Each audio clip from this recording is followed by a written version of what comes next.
วัสดีครับคณะกรรมการทุกท่านครับวันนี้ผมขอเสนอโครงการ Where is my boss แพลตฟอร์มอัจฉริยะที่เปลี่ยนการบริหารรถเช่าแบบเดิมให้กลายเป็นระบบ AI and IoT Fleet Management เต็มรูปแบบครับพัฒนาโดยบริษัทสหกิจยูเนียนอินเตอร์กรุ๊ปจำกัดผู้มีประสบการณ์ในธุรกิจรถเช่ามากกว่า10ปีครับ ทำไมต้องตอนนี้ เพราะตลาดรถเช่าในไทยกำลังเติบโตอย่างต่อเนื่อง มีการเติบโตเฉลี่ย5-8%ต่อปี โดยมีแนวโน้มสำคัญหลักคือ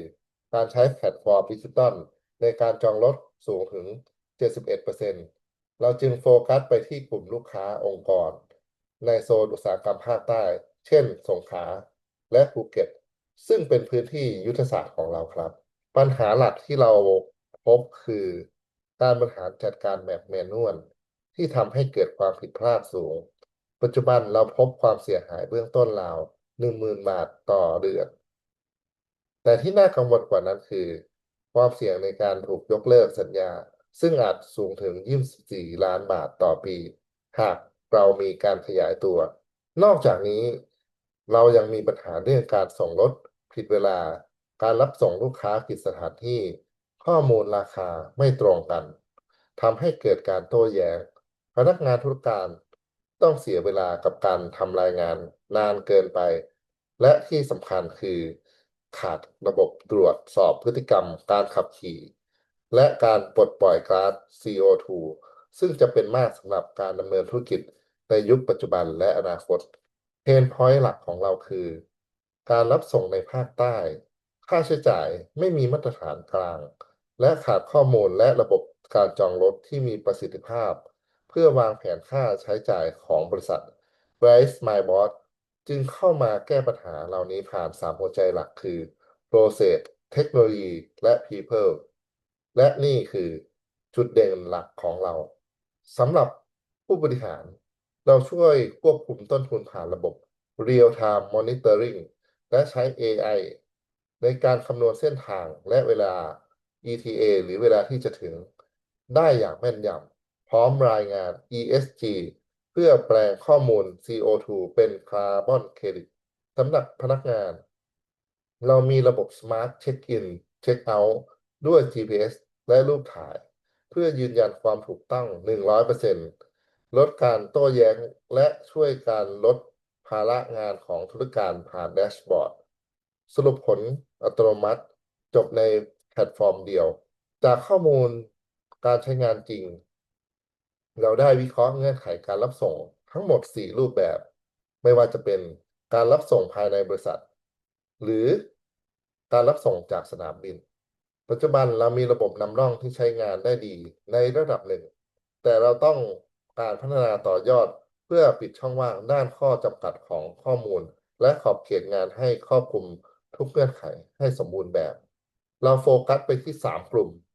หลักในพื้นที่ยุทธศาสตร์ที่สงขลาและภูเก็ต1คือองค์กรขนาดใหญ่เน้นกลุ่มที่ต้องการลดต้นทุนและต้องการระบบที่ scalable ซึ่งในพื้นที่เราพบว่ามีเป้าหมายในการหาลูกค้าถึง1,600แห่งหน่วยงานรัฐและสถาบันต่างๆกลุ่มนี้เน้นความโปร่งใสและ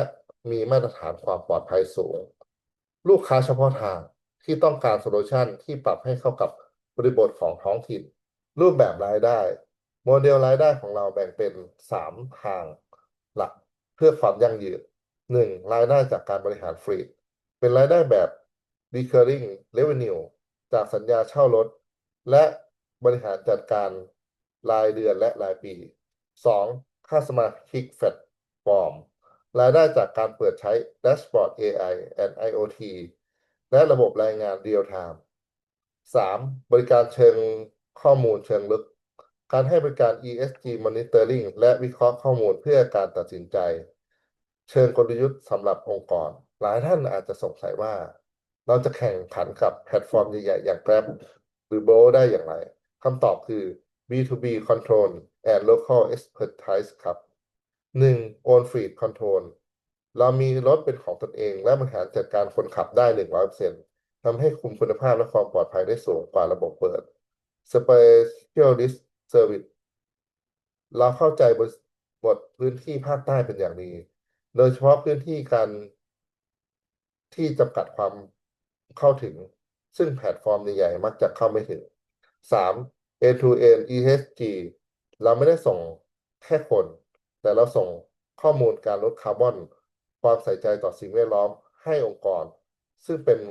สิ่งที่คู่แข่งในตลาด General Mass ยังไม่มีและยังไม่ตอบโจทย์ให้ สรุปการลงทุนในครั้งนี้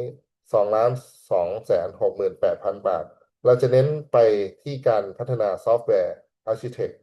ให้มีความปลอดภัยสูงสุด Security Testing และการตลาดเพื่อขยายฐานลูกค้าวิสัยทัศน์ของ Rise My Boss คือการเปลี่ยนแปลงจากการบริหารรถเช่าแบบเดิมๆสู่ยุค Green Digital Fleet ด้วยประสบการณ์10 ปีที่เรามี ผมมั่นใจว่าเราจะเปลี่ยนอุตสาหกรรมการขนส่งในท้องถิ่นให้ก้าวไปสู่อีกขั้นได้อย่างแน่นอน ขอบคุณครับ